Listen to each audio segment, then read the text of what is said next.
नमस्कार, मैं हूं आपके साथ नेहा दुबे। एपीएन के लोकप्रिय कानूनी प्रोग्राम लीगल हेल्पलाइन में आप सभी का स्वागत है।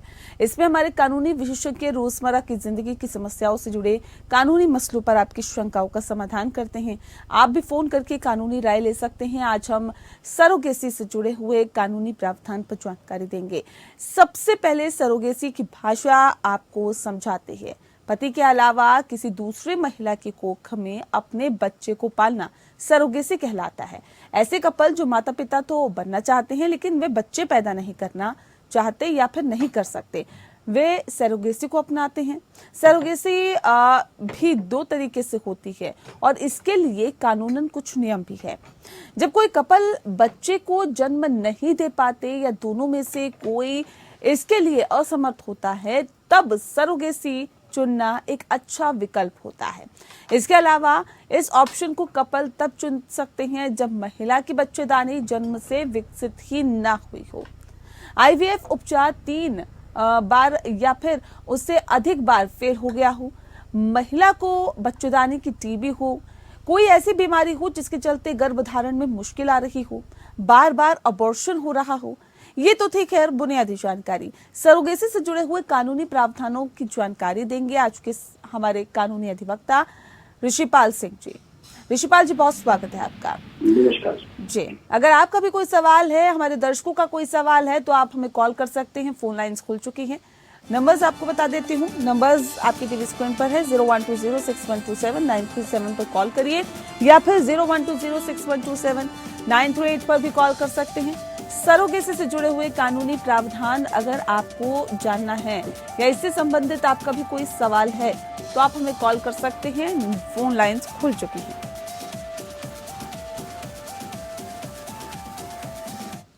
तो ऋषिपाल जी लगातार हमारे साथ जुड़े हुए हैं। ऋषिपाल जी, सबसे पहला और महत्वपूर्ण सवाल, सरोगेसी की कानूनी परिभाषा क्या है, हमारे दर्शकों को बताइए।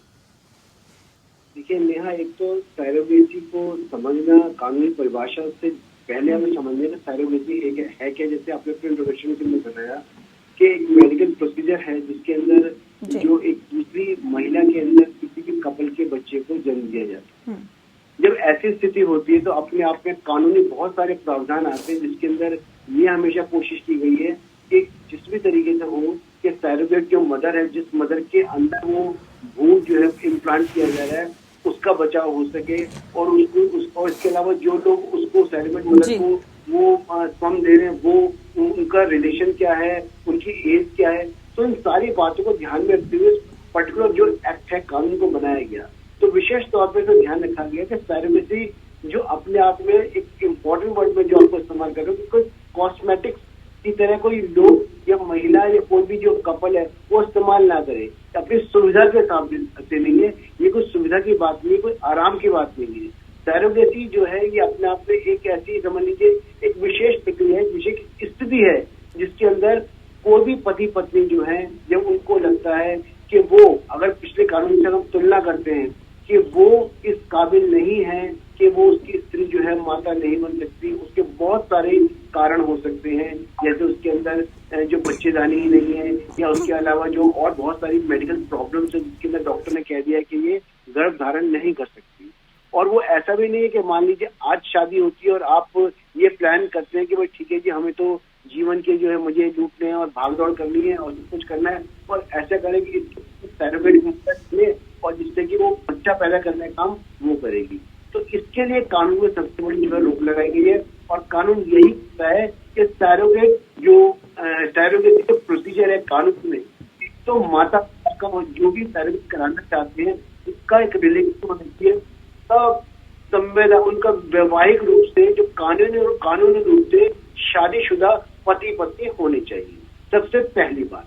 दूसरी बात यह है कि ऐसा भी नहीं है कि आज शादी हुई, आप 2 महीने बाद सरोगेट हमें सरोगेसी करानी है।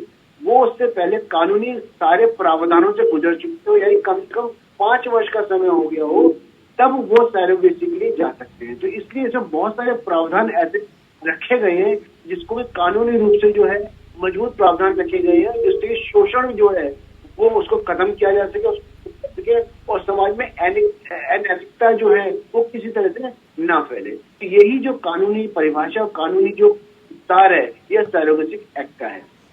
जी बिल्कुल, बहुत बेहतर तरीके से सर आपने समझाने की कोशिश की है।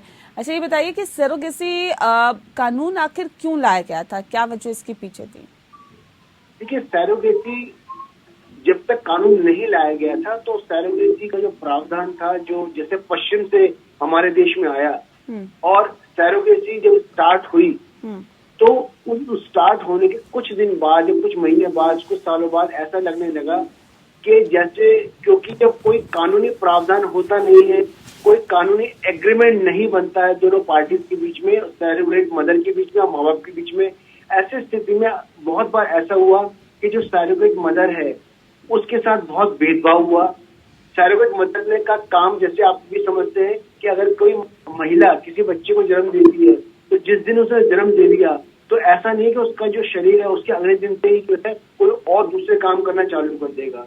उसको भी मैटरनिटी लीव दी जाती है, उसको भी उसके शरीर को दोबारा से काम करने के लिए समय लगता है, और न केवल काम को करने में समय लगता है बल्कि उसको उतना भरण पोषण चाहिए, उतनी दवाइयां चाहिए, उतनी खुराक चाहिए कि वो दोबारा से जो है वो अपने जीवन को सही लाइन पे ला सके। तो वो जो सैरोगेसी से पहले जो हो रही थी वो उसपे केवल दुर्भाग्यपूर्ण, जो जिन सैरोगेट मदर थी उनको एक स्लेव के रूप में, एक दास के रूप में इस्तेमाल किया जा रहा था। बहुत सी ऐसी महिलाएं, बहुत से ऐसे जो गैंग काम कर रहे थे जो सैरोगेसी से काम कराते थे, और ऐसी स्थिति में जो है बहुत अनैतिकता फैल रही थी। तो ऐसी स्थिति में एक ऐसा कोडिफाइड लॉ लाया गया कि जिसके अंदर सैरोगेसी को, क्योंकि जो कि अगर हम कानून की बात करते हैं या हम बात करते हैं मेडिकल की, कि हाँ सैरोगेसी की आवश्यकता है, क्योंकि ऐसे बहुत सारे माता पिता हैं जो ऐसे बहुत सारे कपल्स हैं जो माता पिता बनना चाहते हैं, लेकिन मेडिकल प्रॉब्लम्स ऐसी हैं जिनके चलते वो मतलब माता पिता नहीं बन सकते। तो ऐसे स्थिति में कानून लाया गया कि वो माता पिता भी बन जाए, और जो सैरोगेट मदर जो उनको सैरोगेसी की जो सेवा प्रदान कर रही है उसका भी भरण पोषण पूरी तरीके से हो, और किसी भी तरीके से जो अनैतिक जो लोग हैं वो अपने काम को ना कर सके। तो इन सारी बातों को ध्यान में रखते हुए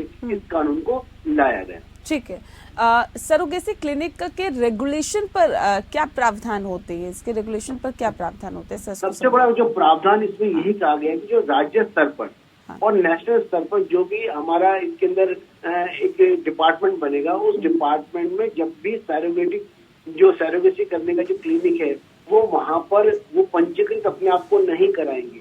यानी वो सारी सुविधा जो एक सैरोगेसी के होने के लिए, आईवीएफ होने के लिए जो सारी सुविधाएं, उसके जो कॉम्पिटेंट जो डॉक्टर्स हैं और कॉम्पिटेंट स्टाफ, कॉम्पिटेंट जो जगह है, वो जब तक नहीं होगी, सारी सुविधाएं नहीं होंगी, तब तक ऐसे किसी भी क्लिनिक को, हॉस्पिटल को सैरोगेसी का जो लाइसेंस प्रदान नहीं किया जाएगा। और अगर कोई जिसको लाइसेंस प्रदान नहीं किया गया है वो सैरोगेसी कराता है तो ऐसी स्थिति में कानूनी प्रावधान होते हैं, उनका जो डॉक्टरी का लाइसेंस है वो जब्त होता है, 5 साल तक की सजा और 5 लाख तक का जुर्माना है। तो विशेष तौर पे ये कहा गया, ये इसीलिए कहा जो प्रावधान बनाया गया कि सैरोगेसी के जो क्लिनिक्स हैं उन क्लिनिक्स के ऊपर सरकार की लगातार निगाह रहे, और जिससे कि वो इम्पोर्टेंटली, उनका सबसे इम्पोर्टेंट काम है जो सैरोगेसी का प्रोसीजर होता है, तो दोनों पार्टी के जितने डाटाज है, कानूनी रूप से जितने डाटाज हैं, उन डाटाज को वो सिक्योर रखें, और वो डाटा का कभी भी काउंटर चेक जो एसडीएम कंसर्न कर सकता है, और अगर कोई शिकायत होती है तो कार्रवाई की जा सकती है। उससे पहले जो सैरोगेसी होती थी उसका कोई डाटा कहीं पे नहीं कंपलसरी नहीं था, अब ये कंपलसरी है कि आपको डाटा रखना पड़ेगा, क्योंकि सैरोगेसी का मतलब ये नहीं कि कोई भी महिला जो है जो सैरोगेसी की सुविधा दे रही है वो एक एज ए अपने को मशीन की तरह इस्तेमाल करना चालू कर दे, ऐसा नहीं है। वो इस कानून के हिसाब से, जो वर्तमान कानून है उसके हिसाब से केवल एक बार अपने जीवन में सैरोगेसी की सुविधा जो है वो दे सकती है। जी सर, सरोगेसी क्लिनिक पर मुनाफा बनाने के लिए ये नहीं होता है, इससे जुड़े क्या प्रावधान रहते हैं?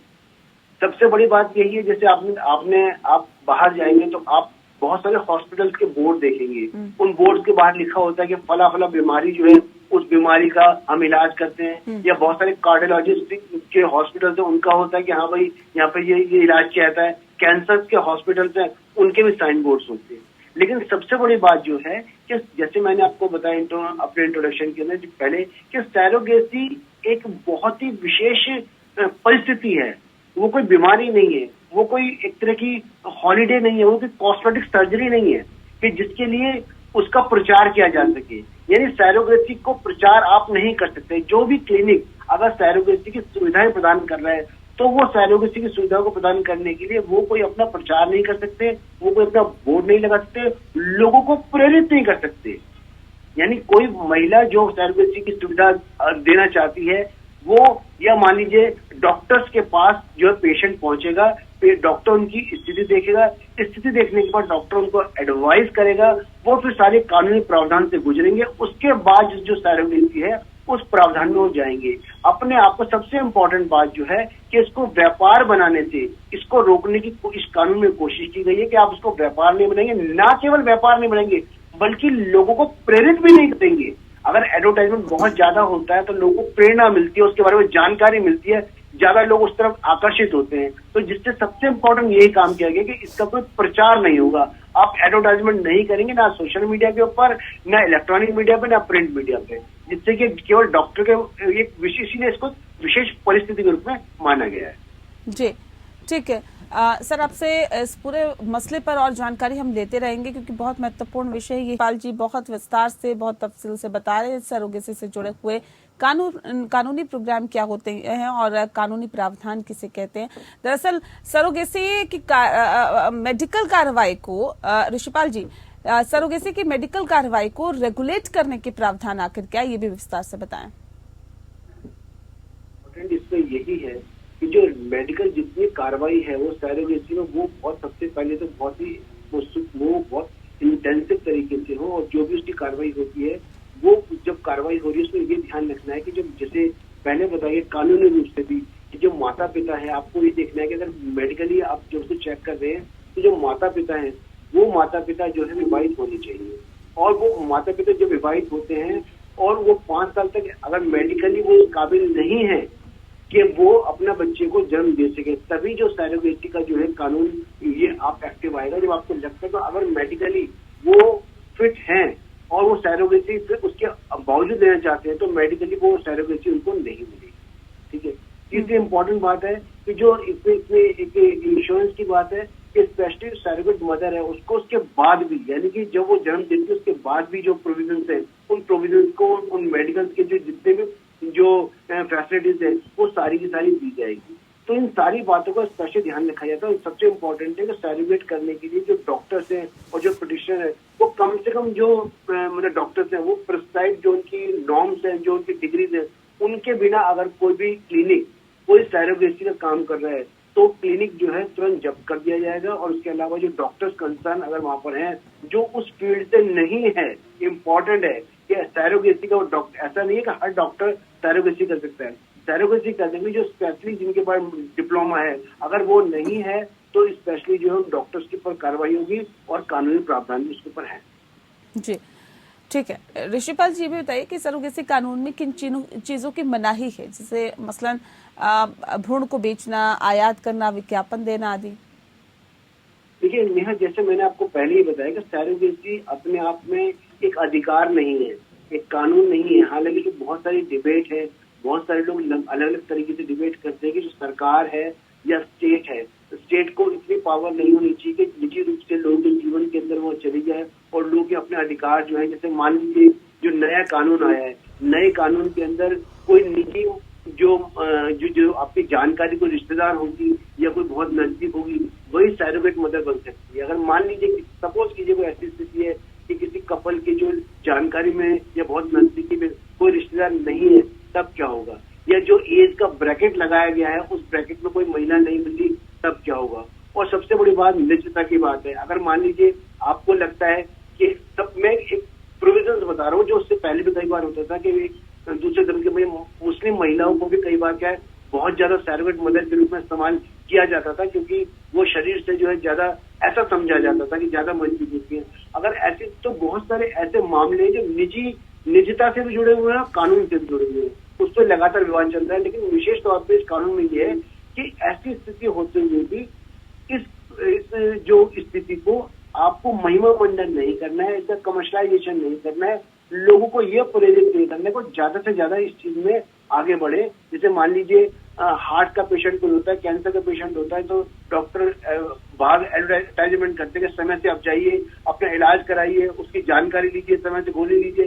लेकिन सैरोगेसी में विशेष तौर पर यही है कि आप ना तो लोगों को इसकी आप इसकी एडवर्टाइजमेंट कर सकते हैं, न इसके बारे में वैसे बता सकते हैं। बहुत विशेष परिस्थिति होगी और जो क्लिनिक होंगे वो भी रजिस्टर्ड होंगे, जो कि ओनली वेबसाइट के ऊपर आपको मिलेंगे। जो गायनोकोलॉजिस्ट है वो बताएगी कि ये क्लिनिक है, आप वहां जा सकते हैं। तो अपने आप में विशेष परिस्थिति, एक मतलब एक बहुत ही ऐसी स्थिति जिसके अंदर आपको लगता है कि अब कोई और चारा नहीं है, तो ऐसी स्थिति के लिए सैरोगेसी को जो हम कानून लाया गया और उसको एक तरह से एक ऐसी स्थिति लाई गई जिसको कंट्रोल किया जा सके, जिसको बहुत बढ़ावा नैतिकता के आधार पर नहीं दिया जाता है, कम से कम सरकार का नियम के हिसाब से तो यही कहना है। ठीक है सर, ये भी बताइए कि सरोगेसी कानून के हनन पर कैसे आपराधिक कानूनी कार्रवाई की जा सकती है? देखिए, सरोगेसी कानून का हनन कई प्रकार से हो सकता है जी। उसके बहुत सारे प्रोविजन है। जैसे पहला प्रोविजन हम बात करते हैं, क्लिनिक की बात करते हैं। कोई ऐसा क्लिनिक जो कि सरोगेसी जो डिपार्टमेंट है उससे अपने आप को जिसे रजिस्टर्ड नहीं करा रखा, तो वहाँ के जो मेडिकल जो प्रैक्टिस करने वाले लोग हैं या जो उस हॉस्पिटल का जो ओनर है उस पर जो कार्रवाई होगी वो कैसे होगी? एक तो ये कानूनी प्रावधान है, उसमें 5 साल तक की सजा है। इसके अलावा सरोगेसी में ये है कि बहुत सारे लोग गैंग बना के जो है, जो महिला है उन महिला को शोषण करते हैं, उन महिला को शोषण किया गया और उनके साथ जो उसके बाद उनको जो रख रखाव करना था ये सब नहीं दिया गया। इसकी सजा जो ऐसे गैंग के रूप में कोई काम कर रहा है और लोगों को इस तरह से प्रताड़ित कर रहा है तो उसकी अधिकतम सजा जो है 10 साल है। लेकिन एक बहुत इंपॉर्टेंट बात इसमें ये है जो आपको समझिए कि सरोगेसी का जो कानून है उस कानून में प्रिजर्वेशन जो है वो एक्यूज के अगेंस्ट होती है। यानी कि अगर कोई महिला ये कहती है कि मुझे सरोगेसी के लिए जबरदस्ती इन लोगों ने मुझे धकेला या जबरदस्ती मुझे दबाव दिया, तो ये माना जाएगा उस महिला का बयान काफी है एक व्यक्ति के खिलाफ केस बनाने के लिए। एक व्यक्ति, एक संस्था या उसके अपने खुद के रिश्तेदार के खिलाफ केस बनाने के लिए काफी है कि उस महिला को, जो महिला कह रही है वो सच कह रही है, आधार पे केस हो जाएगा रिबटल। यानी कि अब उसके बाद साक्ष्य आपको देने होंगे, बताने होंगे कि नहीं ऐसा कुछ नहीं हुआ और महिला की मर्जी से हुआ। दूसरी बात, जो ये केस है ये अपना में कॉग्निजेबल ऑफेंस है। और तीसरी बात जो है नॉन कंपाउंडेबल है। आप इसको ऐसा नहीं कि आपने कर लिया फिर मजिस्ट्रेट के पास गए कि हमने सेटलमेंट कर लिया और आप इसको खत्म कर दीजिए, तो ये नॉन कंपाउंडेबल है। यानी ये जब मान लीजिए कानून की स्थिति ये होती है कि एविडेंस की प्रेजेंटेशन एक्यूज की एक्टिविटी होती है, एक्यूज और जो ऑफेंस होता है कॉग्निजेबल होता है, नॉन कंपाउंडेबल होता है। यानी एक ऐसी स्थिति होती है जिसके अंदर कानून को सख्त बनाया जाता है। यानी अगर वो गलती भी कोई व्यक्ति कर देता है तो बहुत आसानी से जो है आप उससे छुटकारा नहीं पा सकते। और बहुत सारे, जैसे मानव को बताया, डॉक्टर की स्थिति बताइए, अगर कोई डॉक्टर जिसके पास रिक्विजिट क्वालिफिकेशन नहीं है और वो क्लिनिक चला रहा है, तो ऐसी स्थिति में न केवल उसका लाइसेंस जाएगा बल्कि जो ये अपराध है वो ये कंपाउंड भी नहीं हो सकता, वो कंपाउंड भी नहीं कर सकता ऐसी स्थिति में। तो ये अपने आप में कानून को सख्त बनाया गया है। इसमें सजा भी है, 5 लाख तक का से 10 लाख तक का जुर्माना भी है और सजा के प्रावधान दोनों है साथ। जी ठीक है। ऋषिपाल जी बताइए कि जो महिला सरोगेसी करती है उसके क्या हक होते हैं और उससे आर्थिक मदद मिलने के क्या प्रावधान रहते हैं? देखिए नेहा जी, जो जब से नया एक्ट आया, नए एक्ट में विशेष तौर पे बात कही गई है कि जो कमर्शियल सरोगेसी है, कमर्शियल सरोगेसी नहीं हो सकती। यानी आप अधिकार के रूप में ये नहीं कह सकते कि भाई मैं ये काम कर रही हूँ और आपके बीच में मेरे बीच में ये तय हुआ कि आप 10 लाख, 5 लाख, 15 लाख, 20 लाख ये एग्रीमेंट हुआ और ये पैसा आपको देना है। तो एज ए कमर्शियल तो वो महिला कभी क्लेम नहीं कर सकती, ना ही ऐसा कोई एग्रीमेंट हो सकता है। वो एग्रीमेंट अगर होगा और कानूनी रूप से वो एग्रीमेंट नल एंड वॉइड होगा और ना केवल नल एंड वॉइड होगा बल्कि इलीगल माना जाएगा और ऐसा होने पर जो कानूनी रूप से सजा होगी। लेकिन अब वो महिला जिसको जो सरोगेट मदर बन रही है, निश्चित रूप से उसके बहुत सारे अधिकार होते हैं। सबसे पहला अधिकार तो इसको ये होता है कि जो महिला जब किसी बच्चे को, किसी भ्रूण को अपने अंदर पाल रही है 9 महीने तक, ना केवल 9 महीने तक बल्कि उसके बाद भी जो समय होता है 6 वीक का जो टाइम होता है जिसको मैटरनिटी लीव का टाइम बोलते हैं, उस समय तक उसका जो अपना भरण पोषण है, उसकी दवाइयां हैं, उसके जो और जितनी भी और आवश्यकताएं हैं, अगर मान लीजिए काम नहीं कर पा रही तो ऐसी स्थिति में, और इसके अलावा अगर मानो सरोगेसी पे काफी ज्यादा पैसा खर्च हो रहा है और तो बीमा का प्रोविजन भी है। तो इन सारी बातों को उसका अधिकार है, तो इन सारी बातों को लेकर वो अपने उस खर्चे के लिए क्लेम कर सकती है और उस खर्चे को ले सकती है, वो उसका अधिकार है। लेकिन विशेष तौर पे कमर्शियल पॉइंट ऑफ व्यू से कोई महिला ये क्लेम नहीं कर सकती कि मेरा और दूसरी पार्टी के बीच में, कपल के बीच में ये एग्रीमेंट हुआ था कि ये उस सैरोगेसी के बदले मुझे इतने पैसे देंगे और ये आज पैसे देने से इनकार कर। जी। लेकिन वो जो खर्चा है, वो खर्चा जिसको हम मेंटेनेंस बोल सकते हैं, जिसको चार्जेस बोल सकते हैं, वो सारे का सारा जो खर्चा, वो सारा का सारा खर्चा उस महिला का लेने का अधिकार है। जी, चलिए, बहुत शुक्रिया आपका ऋषिपाल जी। आपने बहुत विस्तार से, बहुत तफसील से हमारे दर्शकों को सरोगेसी के कानून के बारे में जानकारी दी। आपका बहुत बहुत शुक्रिया हमारे साथ इस खास कार्यक्रम के माध्यम से जुड़ने के लिए। इसी के साथ लीगल हेल्पलाइन में फिलहाल इतना ही। नमस्कार।